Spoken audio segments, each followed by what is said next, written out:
a massive thing I would say to my younger self is just to like trust the process. Yeah.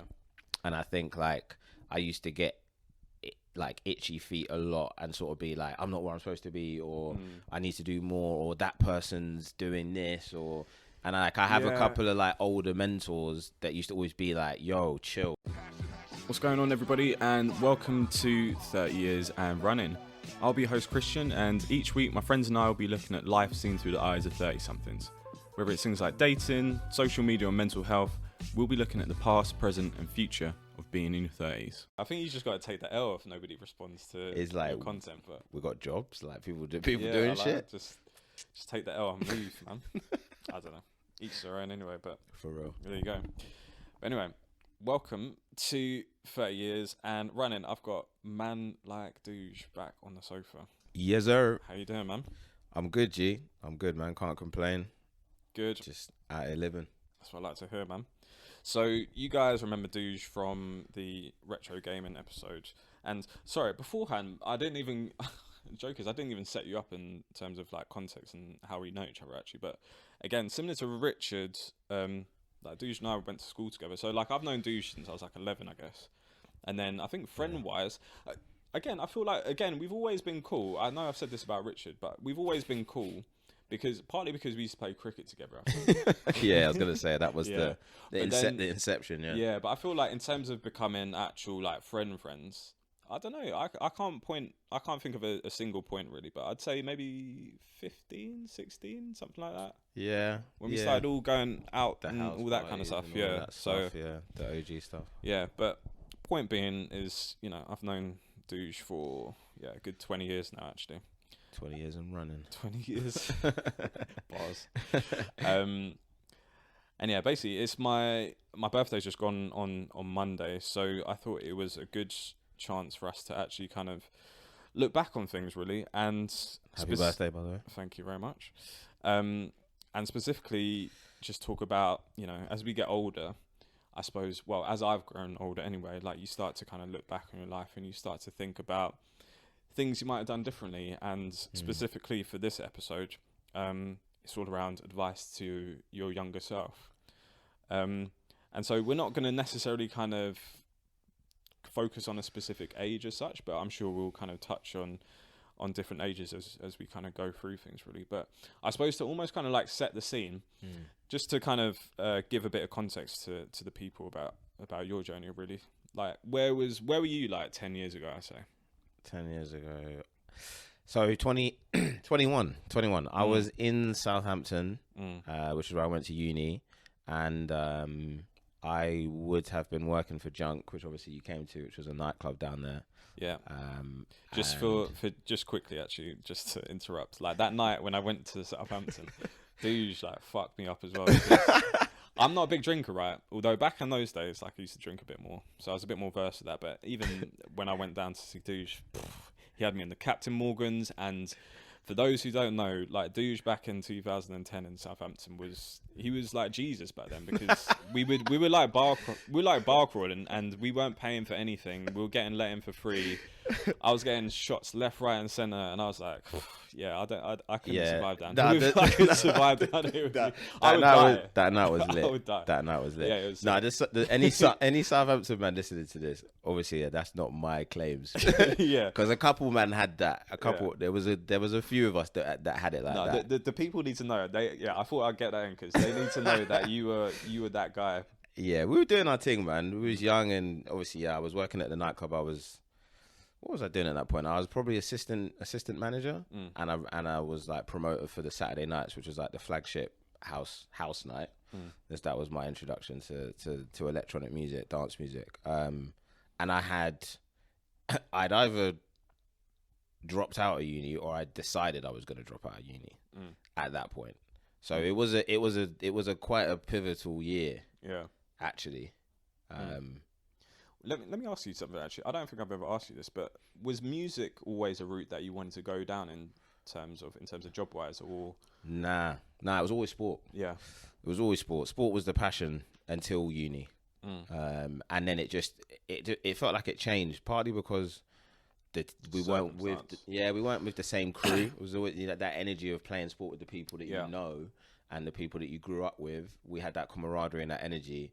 And I couldn't recreate that at uni. And then I got into going out and clubbing, and like, I wasn't even really into girls when I was super young, like maybe some of the other men them were. Like, I was video games and sport. Like, that was my bag. So there wasn't really much distraction from sport. Whereas obviously drinking and girls is a massive distraction from sport, because it's hard to wake up the next day when you're out. So it's funny you should say that, because without sounding like a bit of a hoe, to be honest, like one of the pieces of advice that I'd give to my younger self would be to try more with girls, because I think it's similar to you. Like, I was more focused on just like sport, and I was in my own little bubble, and I think to a large extent, like, I probably didn't understand girls. I still don't understand girls, actually. Yeah, I don't think any of us do to a full extent. But like, I think my mindset at the time, when I think about me 10 years ago and I was at uni, my mindset at the time was like, oh, I don't need to kind of go up to girls and stuff. Not in like a cocky way, but I just felt like, you know, I didn't understand the game at the time. I just kind of assumed that, oh, like, girls, if they want to come over, they'll come over. But then as I got older and wiser, especially in my 30s as well, I've kind of learned quite quickly that girls very rarely kind of approach guys, and you actually need to be kind of proactive doing that. But I didn't understand at the time. I just kind of assumed that, you know, if a girl likes a guy, then they'll just come up to you. But it's not how it pans out. And I've had quite a few conversations with a few of my friends, like girlfriends, who have been on these episodes as well, and they've confirmed as such as well. But yeah, I think sure. Definitely, sorry to jump in, but yeah, definitely one of the things that I'd kind of give myself on, my younger self on, is just try more with girls. Not in a really kind of weird way, but weird creepy way, but just be more proactive. And I suppose ultimately what I'm trying to say is not be afraid of failure. Because I think part of it is and I think a lot of times girls don't understand, but like, you know, we have our insecurities in terms of going up to girls as well. I think part of it for me was not only just the bit around just not understanding the game, but part of it is probably just worried about getting parred. Simple as that. Oh, definitely. Yeah, definitely. I mean, I think not to dwell on on the girl subject. But yeah, I think I agree with you to some extent. I think I probably had more confidence like when I was younger, actually, because it was more like talking to girls was more like a thing to do for jokes. Yeah, it wasn't like you're trying, like, we weren't necessarily trying to gain anything. Like, I know, like, I'm not even going to name names, but I can probably tell. Certain man, you know what I mean, used to be up Croydon High Street and used to be outside certain spots. Yeah, like outside the Primark, outside of La Senza. La Senza, you know? Or outside of, some, you know, House of Fraser or whatever, and would be, like, chirpsing, but it would be more for the purpose of, like, bravado and trying to prove to the man them that I could get a number. Like, obviously no one condones that behavior now, don't get it twisted, like, that's dead behavior. But this is when we was youth. This is like 16, 17, 18. But then at uni it was slightly different, because obviously if it was like if it was actually someone that you'd got to know, and you were like, oh, I kind of like her or whatever else, that's slightly different. That's more daunting than like some random person. So yeah, I get where you're coming from on that. Definitely. My advice to my younger self at that age, I think the deepest one would probably be to talk to people more, like talk more about, like, genuinely where my head was at, and like what I was going through. I think in hindsight, I masked a lot of stuff and acted out in weird and ridiculous ways. Did you, because of that? Yeah. Did you find it tough around that age as well? To talk to people, just in general, just life in general. Yeah, I think so. I mean, listen, I think we both had the situation with John, when we were 19, and I had another friend that died the year after that, that worked at Junk with me, and they both had a massive impact on the way that I viewed life. Sure, had a massive impact on my decision to leave uni, because I was like, why am I here? What, like, I'm just doing this because I went to a good school and I got good grades. Like, I never consciously decided to go to uni. and I had this feeling of like, what if I go? I want to be doing what I enjoy, and I didn't enjoy uni. And I loved working at that club. I loved the people there, so that's what I kind of lent into.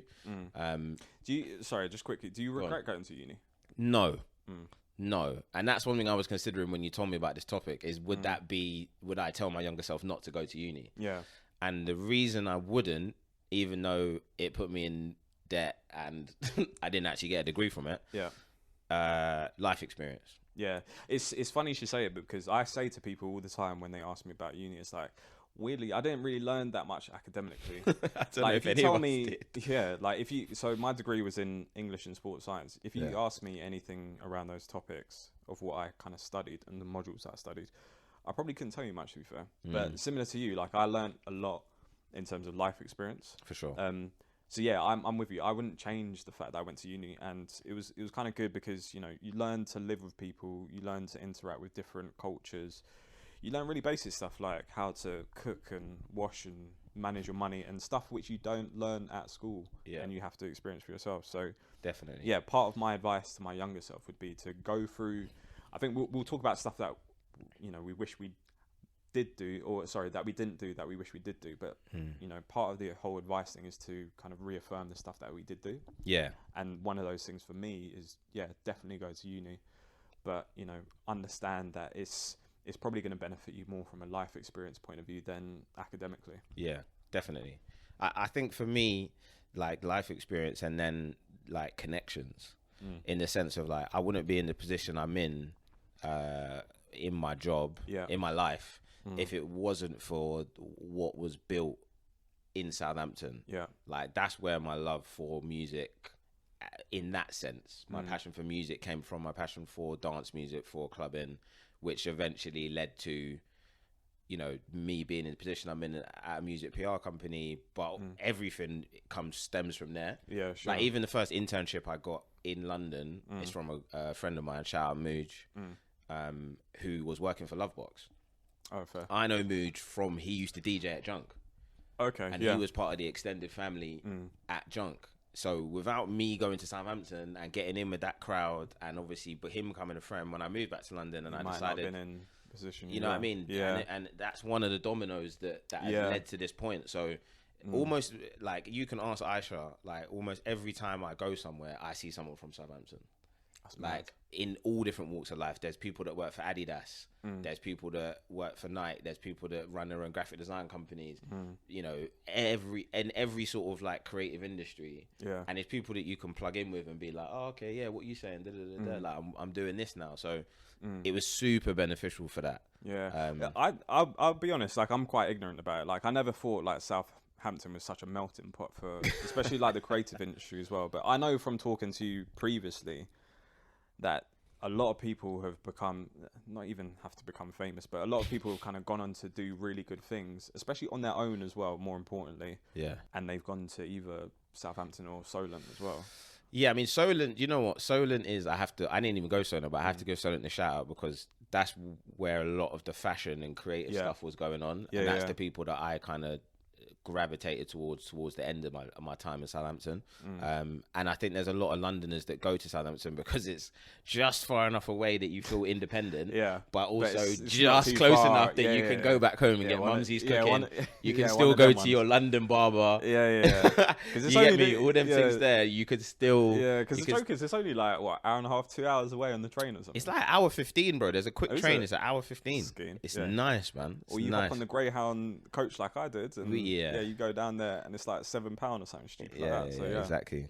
Cool, man. So yeah, definitely would still go to uni for sure. Yeah, no, I've got no qualms about going to uni. Another thing that I kind of wish I did, which I didn't, was probably travel more. And I don't necessarily mean the whole backpacking thing. I don't know if the backpacking thing is me. Nah, it's not a bit of me. Yeah, it's not me, but it's not a bit. Do you know of what I mean? I feel. So basically, what happened with me is I've got too many garms, bro. I can't put you all in a backpack. You're a fool, man. No, go on. When you're backpacking, come on, man. The thing, what you're wearing is probably like, it's probably quite low down on the list, I guess. Yeah, no, I'm playing. You're an idiot. But yeah, like, so the thing with me is like, I finished uni and I think a couple days after, literally like my last exam, I started working. So like I didn't have that time off that some people, you know how people do gap years and they take a bit of time off, or even they're just looking for a bit of time, or sorry, they're taking a bit of time to find an internship or whatever. But I just went straight into work, and part of me wishes that, you know, I spent time to go, traveling. Like I say, not backpacking per se, but just to see like I'm not that guy to be with the backpack going around fucking Asia or like South America and getting into all kinds of madness. But you know, like my point is like going around and just seeing the world. Like there's still loads of places where I haven't been, continents where I haven't been. Like I haven't been to Asia yet. I've been to Africa once. I've been to South America no times at all. So like. And I feel like it's easier to do that kind of stuff when you're younger. I'm not saying I can't do that now, but obviously nowadays, you know, I've got a mortgage to pay and all the adulting that kind of comes with being in your 30s, really. You know, being younger, it's easier to do that kind of stuff, really. Part of me wishes I did that more, actually. I agree with you. I did feel like I missed a trick by not kind of doing not a gap year, because similar to you, like I started working when I was 18 at uni. I was working, I was promoting little side things and doing bits and bobs. Started working at Junk, you know, at 19, and it progressed to a full-time job by the time I was at 20, pretty much. So I didn't stop working until I left Southampton to come back to London in 2012. And there was never a thought about it. But I definitely, in hindsight, when I hear stories of people that visited those places when they were younger, thought, man, that would have been incredible. The only thing I would say about traveling now, that maybe I'm just telling myself so I feel better, is the money that we have now in comparison to then. Yeah, sure. And the access that brings and the experiences you can have in said countries. Because I actually know some friends that are like, oh, I need to go back there, because if they just did it on like a backpacker sleeping in hostel type flex, it's a very different energy to, you know what I mean, how we would be able to do it now with the income that we have, and you know what I mean, staying in nice hotels, eating nice food, so that's why I'm looking at it. I'm like, I got my 30s now to actually like utilize some of this spare cash. It's funny, you could probably argue that it's a bit of a double-edged sword, right, in terms of like probably I know from speaking to people who have been on gap years and they've gone traveling themselves, like some of the best experiences they've had has been when they've been slumming it, actually. True. So like part of the charm, I suppose, of doing the whole backpacking thing is that, you know, it's all kind of off the cuff, and it's not a bed of roses, you know what I mean? But I think this is just me getting old, to be fair, but I'm with you in terms of like when I go abroad nowadays, like I want to live relatively comfortably. I don't want to be in a hostel with man like Aziz like right next to me, and I don't know if man's gonna. Where have you pulled Aziz from? Man like Asni. I don't know if he's gonna wake up in the middle of the night and be on a mad one. Yeah, do you know what I mean? No, that is definitely age though. You're right. Yeah. When you're young, you like that off the cuff energy and that kind of who knows what's going to happen, and that melting pot of people at the hostel and rare-tete. Whereas, I keep saying rare-tete. Whereas now, because we're grinding so much, and you've been in this capitalist machine for so long, and you got to have your holiday days and da-da-da-da. When I choose to take time off from work, the last thing I want is any sort of slog. Yeah, you want it to be kind of easy roads. Yeah, I want it to be relaxing, and I want to enjoy myself. I want to come back and be like, yeah. Do you know what I mean? So yeah, it's a different energy now, but it just shows we're getting old.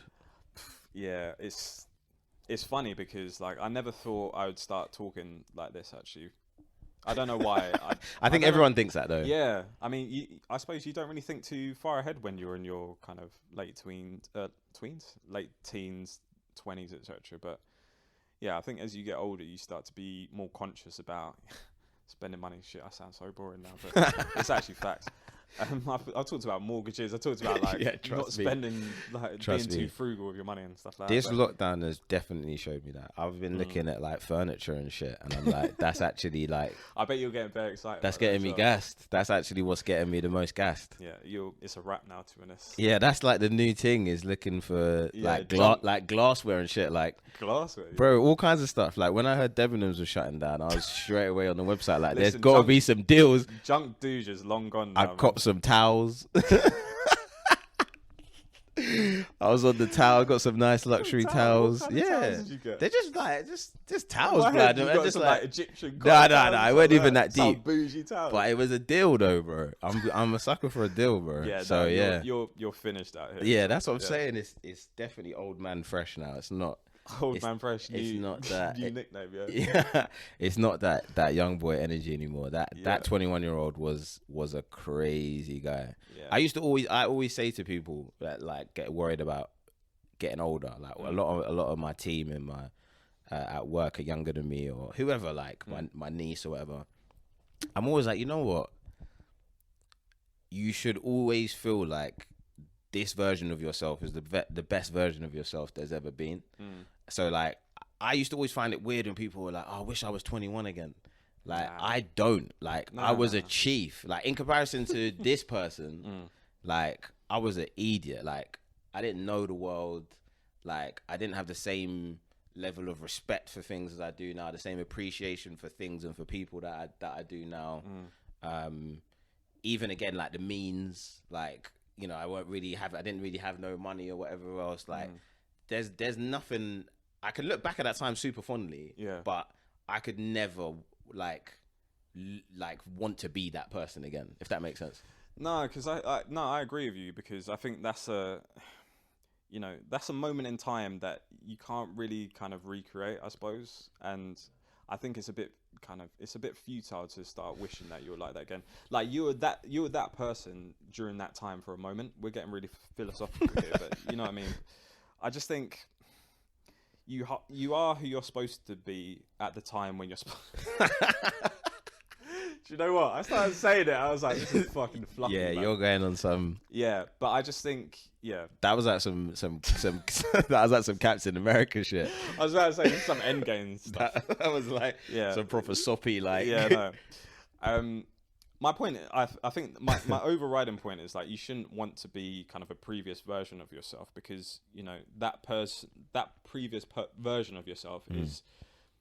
You can't recreate that. That's who you were at that time, and you know, time can change you. To be honest, it should.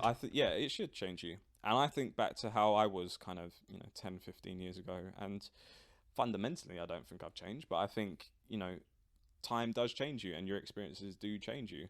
Yeah, and man. So part of my advice to my younger self in that respect is to don't worry about change and just live in the moment and accept and embrace who you are and who you're going to become, to be honest. Yeah. Because I think too often, I think it's quite easy for the younger generation nowadays, like too often they kind of think too far ahead almost. Like they think, oh, I need to be thinking 5-10 years ahead, and I need to have like a house and I need to have a wife or husband or kids by this stage, otherwise I'm a failure, or I don't have red-a-tear, I'm using your word now. If I don't have X, Y, and Z by the time I'm a certain age, like I'm a failure. Yeah. And this whole kind of Instagram mentality where you're not successful unless you have something, or if you haven't achieved something by a certain stage, and it's bullshit. It's complete bullshit, and their idea of age in itself is just completely warped.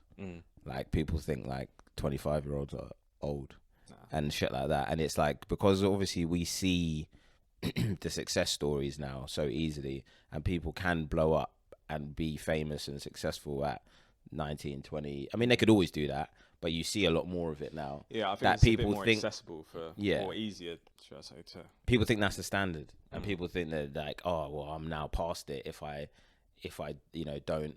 But I think that happens in all generations in different ways, because I think, look at us and our parents. Our parents had houses by the time they were 21, 22, had kids and mostly settled down. And the world had changed so much that by the time we got to that age, it was like, there's no way we could afford houses or even had the desire to have houses at that point, or the desire to settle down and get married and have kids at that age. And like, but that was when I was young, that was like what people told you did. Yeah. That was like success, a happy family, and have a house and a car and a wife and a couple of kids running around. That was like the archetypal thing. Yeah. Do you know what I mean? And it's like that hasn't been possible for so many of us. No. For a variety of reasons. And you've spoken obviously about how dating's changed and dating habits have changed with the internet and apps and all of that kind of stuff. Obviously the housing market's an absolute joke.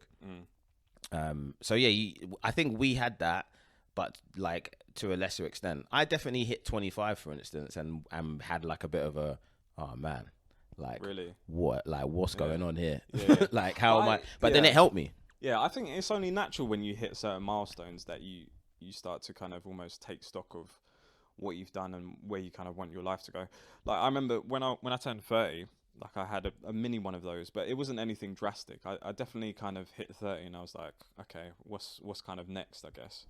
But it wasn't kind of like, I wasn't like, shit, I need to get my life in order. I need to get a wife. I need to get kids. I need to get, well, I've got my flat already. But your life was in order at 30 though. I don't think you had much to sort of think, man, what it's all relative, I guess. Yeah, that's what I mean. Like, what's in order? Yeah, exactly. What's in order? Because when I hit 30, like I wasn't working. I had my flat, no girlfriend or anything like that, no wife, no kids. Yeah, but so, you know, by all accounts, apart from the flat, like I wasn't doing very well, I guess you could argue. But again, I think I genuinely believe that you move at the speed that you're supposed to move. And I think you could have had a job by now, though, bro. Like you could have. Yeah, but you definitely like if it was just about the idea of being in work. Yeah. But you want to do the right thing. Yeah, it's never. Do you know what I mean? It's never about getting a job. It's about getting the right job. Yeah. And a job that is gonna really. It's not even about the money per se. It's about getting a job where I feel like I'm making a difference, and it's challenging me. Yeah. If those two things in particular aren't there, then to be honest, as long as I can survive like financially without that, then I'm not really kind of interested. You're not going to force yourself. But that's what I'm saying, is in the sense of you could have ticked that box. Yeah. As in saying, I've got a job. Yeah. But then if it ain't the right one and it's not providing the right things for you, then that box being ticked doesn't actually mean anything. Yeah, exactly. Do you know what I'm saying? And to almost circle back on the topic itself, like my advice that I'd give to my younger self is to kind of carry on what I did beforehand. So basically when I left uni, like I really wanted to get into the sports industry. I wasn't quite sure what I wanted to do, but I was going around and doing different stuff really. So I started in sales, did like cold calling and stuff like that. I found out I was really shit at it because like I don't really care. Yeah, I don't care about money, so I don't really care if you want to buy this ticket to this. You're definitely not a salesman. Nah, but then from that, be a bit of a shark, like a bit of a snake to be. Nah, I'm not like fucking Jordan Belfort or something like that. I'd really struggle with that. But from that, I kind of gained, and from the types of people who I was trying to sell tickets to were people like marketing people. Yeah. And ultimately, I suppose marketing's like a soft sell. And I felt like that suited my personality a bit more than, you know, the money-hungry or the typical money-hungry salesman, really. But like, shout any salesman listening. Yeah, sorry if I'm sending for any salesman, but you know, it's your MO. I don't know anyone who works in sales. Yeah. I don't think. I probably know someone, but anyway. Oh well. But my point was really like I was doing jobs, like I did that job because, you know, it was good experience, and I actually, part of me enjoyed it as well. But then I started doing all the jobs that I've done, basically. I'd say 99% of them, like I've actually enjoyed what I was doing. And I think that's the main thing, and that's the advice that I'd give to my young selves, is to not chase money. I think it's quite easy, especially in today's society. Like you talked about a capitalist society like earlier on today. It's quite easy to get in that rat race and to just, you know, be out for number one and just to chase money, work in certain industries where money's more prevalent. But I think at the end of the day, you being happy, well, for me personally, like me being happy anyway is the most important thing. And I know for a fact that I wouldn't be happy if I was in an industry or working on something that I didn't believe in, or it wasn't challenging to me, or if I didn't think I was making a difference. So yeah, I feel you. I agree with you on that completely. And we've had that conversation before about the passion behind our careers and that being like a motivating factor over and above any sort of financial gain. Yeah, 100%. I think, to be fair, I think if you ask me once I have kids, I'll probably tell you a different answer. Cause I think the goalposts kind of shift. Your priorities are different. Yeah. And that's when maybe you go for the big job that, like it could still be in the same field, but potentially the company's, a slightly different company or, you have to do what you got to do when you have kids. Do you know what I mean? That's a very different environment. And also to survive, like if it's a matter of survival, then obviously you got to muck in and, do you know what I mean? Do what needs to be done. But yeah, no, I agree with you in the sense of, I think a massive thing I would say to my younger self is just to like trust the process. Yeah. And I think like I used to get like itchy feet a lot and sort of be like, I'm not where I'm supposed to be, or I need to do more, or that person's doing this, and like I have a couple of like older mentors that used to always be like, yo, chill, like you're in a great position, like just chill and work, and just graft, and like things will come.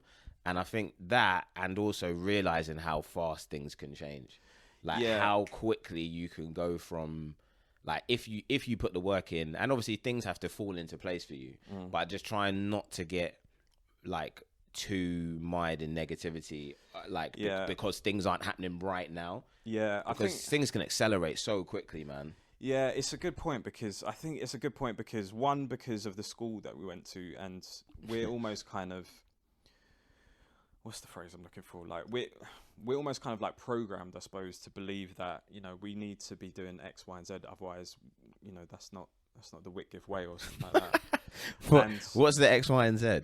Like finance and shit. Yeah. If we're not going down like a route that is going to be financially kind of lucrative, then maybe kind of that, the previous years that you kind of spent at school, what was the point? You won't maximize that as much as possible. Yeah, so true. There's that, but then also I suppose there's an element of, and I've definitely felt this with our friendship group as well, because a lot of our friends, they work in finance. Like just for context, like Duj and I don't work in finance. Like we work in marketing. No. No, we work in marketing and PR respectively. But I think there's always a temptation to kind of look at the guys who are working in finance and, seeing how much they earn, for example, and you start to compare, but you can't. Yeah, I was sick when I found out how much. Yeah, you can't compare because you're not comparing apples with apples really, and like we've kind of spoken about, the trade-off between maybe earning less of a wage is you're working on something that is pretty cool and you're something that you're really passionate about. Not to say that I'm not passionate about finance, etc., but it's a different. Do you know what I mean? It's like it's a different kind of way of thinking, really. Yeah, I think it's a different path. It's each. I feel like I say this every single episode for some different guys. It's some sort of context. It's generally each their own. Like it is what it is. It is what it is. But like if you're generally if money is the main thing for you, and if you enjoy working in finance or insurance or whatever, then that's your kind of MO. But also I feel like with a lot of them, man, and I don't want to speak for anybody, but like and not just the Whitgift lot, just loads of people I know that are in these roles. It's not even necessarily a conscious decision. Like I said about uni, it's just you put one foot in front of the other, and then all of a sudden you're boom. Yeah. This is what this is what your experience is in, and okay, cool. I've been able to provide for myself and for whoever else. So it's like, okay, cool. I'm in it now. Yeah. But it's like a lot of it was like, temp jobs. Yeah. And then the temp jobs got upgraded to contracts and obviously if you're doing it at 21, 22, you're not necessarily going, I want to do this for the rest of my life, or I am passionate about this. It's just, this is what's directly in front of me and this is how I earn money. Yeah. And that is the capitalist way, regardless of what the actual job is or the career path is. It's just like, okay, this is what I need to do. Yeah, exactly. I know people that have gone the whole way through retail and into the structures at retail, and not necessarily because they were like, oh, I want to. You know what I mean? But it's like you like fell into boom. You know what I mean? You become a store manager, and then you become a. Same thing with when I used to work at Revs. I know people that are now you know what I mean, up in the power structures at you know Revs or at you know other sort of bar and pub companies, but I don't think they were sitting there going, I'd really want to have a career in restaurants and bars for the rest of my life. It's just one of them things where it kind of takes you fall into it. Yeah, it just kind of takes you down there. Even PR is a choice for me. PR wasn't a choice. I wanted to work in music, and I had a friend who worked at Listen Up, the company I work for now, and I was trying every avenue to try and get a foot in the door, and he was like, you should apply here. Like, I'm here, it's quite cool, really nice working environment, like, you'd really like it. So I did. I had no PR experience. I just gassed the cover letter, and then, you know, once you get your foot in the door, you got to back yourself in the interview. And then how long you been there now? It'll be 6 years in March. There you go. Yeah, it'll be 6 years in March. So, yeah. Fair play to you. I just wanted, just before we finish off, actually, like, I just wanted to go back to your point around trust the process, because I think that's one that definitely resonates with me, because I feel like, for not to get too deep, but like a lot of my life, like, I haven't necessarily kind of trusted the process, and yeah, I've kind of got itchy feet about doing stuff. Like, the only time when I think the process has actually worked the way I kind of saw it working was when I kind of bought this flat, actually. Other than that, I feel like the stuff that I've planned for hasn't quite gone to plan. Yeah. And so part of my advice to my younger self is almost weirdly to say, like, plan for the stuff that you can't plan for, if that makes sense. Like, that's a bad way of phrasing it, but like, plan that things won't go to plan. I know what you mean. I know what you mean, yeah. And almost don't be too downhearted or taken aback if they don't. Yeah. If they don't go to plan, because that is almost standard. Yeah, because the reality is, I don't know about for you, but I can speak for myself here, but like, life doesn't go like this. For those watching, or sorry, for those listening on, I'm kind of going up in a linear motion. It's kind of like a part bolt. Yeah, it's almost like a Usain. You're doing like a half Usain. Yeah, it's almost like, it's kind of like that, basically. Yeah, I was doing like a Matrix or something like that. But like, my point is, like, life doesn't always go the way you plan it, but in terms of trusting the process, trust that you'll get to your end point. It might not happen as quickly as you think it might, but you'll get there, as long as, like you say, Douche, like, as long as you keep working hard, and if you apply yourself and all that kind of stuff. For sure. You'll get there, because I think, you know, I was about to quote Friday Night Lights, actually. The quote's like, clean hearts can't win, something like that. Can't win or can't lose? Sorry, can't lose. I was about to say they're done for if they can't win, but yeah. But I just think, like, I'm definitely a big believer of, like, hard work. It will always kind of prevail. Yeah, listen, you gotta have you have to have luck ultimately as well. You have to have luck, and obviously, like, find a skill, find talent, like, find what it is you can bring to the table. Like, the hard work thing, to me, that's a prerequisite. Like, you have to know what it is you're actually gonna bring to whatever it is you're chasing after. Yeah. Do you know what I'm saying? Like, what it is, what added value are you gonna bring? And then obviously, once you've established that, and you know that once your foot's in the door, you can make a difference, then it's just about the graft. And obviously, it's definitely not all the way up, and it hasn't been all the way up from, let's say, the junk days. Yeah. You know, there's been many a time when it's been like, nah, maybe this was the wrong idea. I for a period of time did regret not finishing uni. I don't regret it now. I look back on it now as a great decision, because of the place that I'm in now. Yeah, sure. But when I first moved back to London, I hated myself for it, because every job under the sun that I wanted to do said minimum degree level necessary to apply, and I felt like I'd boxed myself out of a whole market, even in music, and I was like, okay, well, that was probably short-sighted of me. At the time, I wanted to just do what I wanted to do, and I felt like I needed to do that because of what had happened in my life. But then for a period of time, I was like, yeah, you actually fucked it. Like, you know, you've now handicapped yourself. But then fast forward another 8 years, you know, that was 2012.